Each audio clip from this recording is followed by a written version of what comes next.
Olá pessoal, tudo bem? Meu nome é Celso, sou advogado especialista em Direito do Trabalho e estou gravando esse vídeo hoje para falar para vocês sobre a Portaria 10486 de 2020, que foi publicada no dia 24 de abril, última sexta-feira. Essa portaria veio para regulamentar a medida provisória 936 de 2020. Bom pessoal, para contextualizar, a medida provisória 936 de 2020 foi a que trouxe a possibilidade de fazer o acordo, o aditivo contratual entre empregado e empregador de redução da jornada de salário ou da suspensão contratual. É essa medida provisória que a Portaria 10486 de 2020 vem regulamentar, principalmente naqueles pontos que surgiram muitas dúvidas, que era com relação à forma de envio aí da informação para o Ministério da Economia e cálculos também do benefício. Tá? Nesse vídeo a gente vai falar então um pouquinho da portaria que regulamenta a medida provisória. Bom, vamos agora direto então começar a falar da portaria. Bom, pessoal, a portaria, os primeiros artigos dela, ela vem trabalhando hipóteses de concessão. É o que já havia na medida provisória, só vem de forma mais detalhada. As novidades efetivas começam a partir do artigo 4º da portaria. Esse artigo, na primeira leitura, pode parecer que também mantém a mesma situação que estava na medida provisória, mas ele traz uma situação bem interessante. Ele coloca de forma expressa todos aqueles que não são enquadrados na possibilidade de receber o benefício emergencial. Isso também já tinha na medida provisória, mas a novidade está no parágrafo 2º desse artigo 4º, que ele menciona que é vedada a realização da suspensão ou da redução proporcional de salário e jornada para aqueles que não têm direito a receber o benefício. Então essa é uma grande novidade, porque a medida provisória, ela simplesmente mencionava para quais situações não se aplicava a própria medida, que era, por exemplo, para empregados concursados, empresas públicas, sociedade de economia mista. Então, para esses empregados não se aplicava, mas não tinha uma vedação. Surgiu muitas dúvidas, como, por exemplo, a questão do aposentado, porque a medida provisória falava que o aposentado não recebe o benefício emergencial, mas não impedia de fazer a redução, a suspensão com esse empregado. Agora a portaria deixa expresso que para aqueles empregados que não receberiam, não teriam direito a receber o benefício emergencial, também não pode fazer o acordo de redução ou suspensão. Então ela traz aí um impedimento que não tinha na própria medida provisória.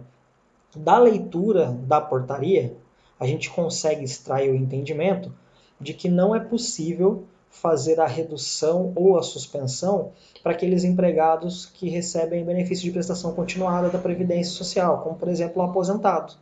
Né?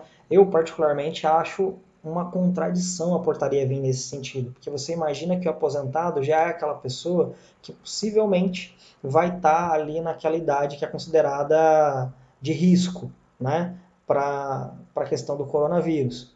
E aí ele não pode ser alvo aí desse acordo com o empregador. Enfim, é o que está na medida provisória e não deixa dúvidas com relação a esse tipo de empregado. Outra dúvida que tem surgido bastante, eu tenho recebido de colegas, de clientes, é com relação à gestante. Nem a portaria, nem a medida provisória impede a realização da redução da suspensão para gestante. Então, assim, não há proibição, mas a gente sugere que não faça, né?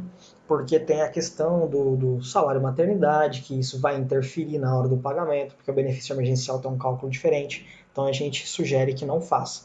Mas não há impedimento. Poderia a portaria, como ela já fez esse impedimento expresso com relação àqueles que não têm direito a receber o benefício, poderia falar, por exemplo, da questão da gestante, da questão, por exemplo, de contratos de trabalho por prazo determinado, que também surge muita dúvida. Essas dúvidas não foram sanadas por essa portaria, mas a questão do aposentado ficou clara, então não é possível a realização da suspensão do contrato de trabalho ou da redução proporcional daquele empregado que está aposentado porque ele não tem direito a receber o benefício emergencial. Tá? Então, pessoal, além dessa questão da vedação, a portaria também regulamentou de forma bem objetiva e bem clara a questão da base de cálculo do pagamento do benefício emergencial. Todos os critérios foram colocados expressos Então, agora não vai ficar dúvida com relação ao valor que o empregado vai receber de benefício emergencial. É só mesmo questão de pegar aqueles critérios e fazer o cálculo que você vai chegar ao valor que vai ser pago pelo governo federal. Né? Outra dúvida também que foi sanada pela portaria é com relação ao contrato de trabalho intermitente, porque a questão do intermitente já tinha sido ventilada na Lei 13.982 de 2020, que fala do auxílio emergencial. Mas a portaria, até mesmo regulamentando uma previsão que tinha na medida provisória, trouxe a possibilidade de quem tem o contrato de trabalho intermitente receber o benefício emergencial. Claro que os benefícios não são cumuláveis, então vai depender da condição do contrato de trabalho desse empregado, né? Mas pelo menos foi garantido o direito dele de também receber o benefício emergencial. Bom, agora o ponto principal da portaria é efetivamente a necessidade de informar de forma correta todos os dados para que o governo possa pagar esse benefício emergencial. Tá? Isso foi um cuidado que a portaria teve. Em diversos momentos da portaria, em vários artigos diferentes, ela vem falando da penalidade que a empresa pode sofrer, e até mesmo o empregado, pelas informações incorretas ou por receber benefício de forma indevida. Então tem que ter muito cuidado a isso. Tem que estar atento a todas as disposições da portaria. O artigo 9 da portaria, ele traz uma lista com 13 indicadores ali, com 13 situações que devem ser informadas. E tem que ser informado tudo direitinho, de forma correta. Porque se o empregado não recebeu o benefício porque a informação foi prestada de forma equivocada, a empresa tem que pagar. Se o empregado receber um valor menor do benefício porque a empresa prestou informação de forma equivocada, ela tem que pagar a diferença. E se o empregado receber um benefício de valor maior do que era devido, ela tem que restituir para a União o valor que foi pago. Então, mais uma vez, o empresário tem essa responsabilidade. Né? Então, precisa ficar muito atento. Essa informação é muito importante. Precisa passar direitinho todas as informações para não ter o risco de ter o pagamento de forma equivocada do benefício emergencial, porque vai acabar sobrando para o empresário restituir ou pagar a diferença se recebeu de forma equivocada por causa da indicação das informações. Né? A portaria ela é objetiva também, tem ali de forma bem clara quais são as informações que precisam ser prestadas, então também não há grande dificuldade, é só mesmo questão de atenção para não ter perigo aí de ser responsabilizado posteriormente, de ter que pagar a diferença para o empregado ou ter que restituir para o governo o valor pago a maior de benefício emergencial. Outra questão que era também uma dúvida que vinha surgindo bastante e a portaria acabou esclarecendo é a possibilidade de alterar os termos do aditivo contratual que foi feito. De um percentual de redução ou uma forma de suspensão, pela portaria fica claro que isso é possível, porque ela tem a previsão de que se houver alteração no aditivo contratual, a empresa tem 2 dias para mandar essa informação. Então, assim, a leitura é bem objetiva e bem lógica. Se você precisa informar se tiver alguma alteração, é óbvio que você pode alterar o contrato. Né? Claro que sempre dentro da regulamentação da medida provisória, mas é importante também mencionar a necessidade, mais uma vez, da informação. Se é, por exemplo, uma situação que você está realizando ali, faz o primeiro aditivo de redução de 25% da jornada e do salário. Eventualmente a situação piorou, vai ter que reduzir mais, vai passar para 50%, pode até ser feito, tá? Mas precisa informar em prazo máximo de 2 dias corridos isso para o Ministério da Economia para poder ter o planejamento para realizar o pagamento da diferença do benefício emergencial também. Então há a possibilidade, mas só que mais uma vez a necessidade de prestar informação de forma rápida e correta para que nenhuma das partes sejam prejudicadas. O mesmo acontece na situação de interromper ou cancelar o aditivo contratual antes do final dele. Por exemplo, fez uma redução de 90 dias, né, que é o prazo máximo para redução. Só que as coisas começaram a melhorar, você precisa da mão de obra em horário normal, você pode solicitar que o empregado retorne. Para ele é benéfico, ele vai voltar a trabalhar normalmente e ganhar normalmente. Só que isso tem que ser informado também de imediato para o Ministério da Economia, no máximo em 2 dias corridos, para que seja cancelado o pagamento do benefício emergencial. Sempre levando em consideração e lembrando que se a informação não for passada nos termos da portaria, a responsabilidade de pagar a diferença ou restituir ao governo vai ser da empresa, né? Com exceção daquele caso que o empregado mesmo, a empresa passa as informações corretas e o empregado que recebe sem ter o direito. Aí o empregado mesmo que deveria restituir. Mas em regra geral a responsabilidade vai ser da empresa, como no Brasil o empresário tem esse problema de ser o primeiro alvo, então tem que ter muito cuidado nessa questão da prestação das informações, tá bom? Uma preocupação também que eu notei, que eu recebi dúvidas, é com relação ao prazo de 10 dias da medida provisória, que era para passar essa informação para o Ministério da Economia. Né? Muita gente não sabia como fazer, precisava já implantar a suspensão, a redução, como isso ia ser feito. A portaria também resolveu esse problema.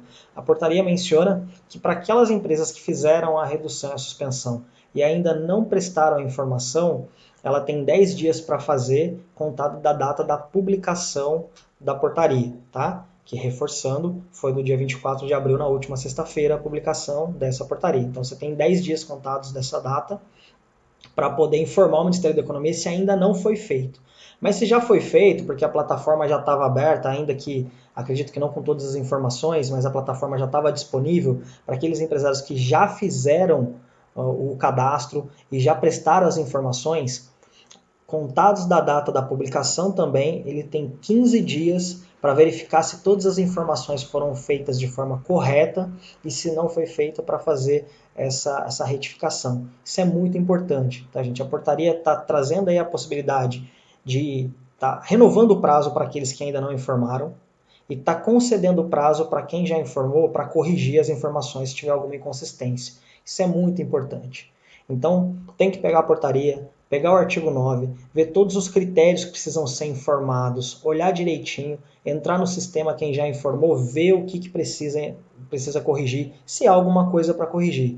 Tá? Essa questão da informação é muito importante, a portaria bate muito nisso, fala muito nas punições se não tiver a informação de forma correta, então aproveita que tem esse prazo, é um prazo considerável, aí, 10 dias e depois 15 dias, né, no caso de não ter informado ou para corrigir, então é muito importante ter esse cuidado, tá bom?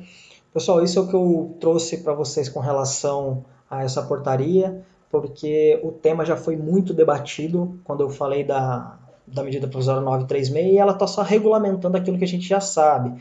Mas então eu fiz esse vídeo para falar das novidades e para falar dessa questão da prestação da informação, porque a portaria foi muito incisiva nisso, então achei importante também passar para vocês essa preocupação com relação à necessidade de informar.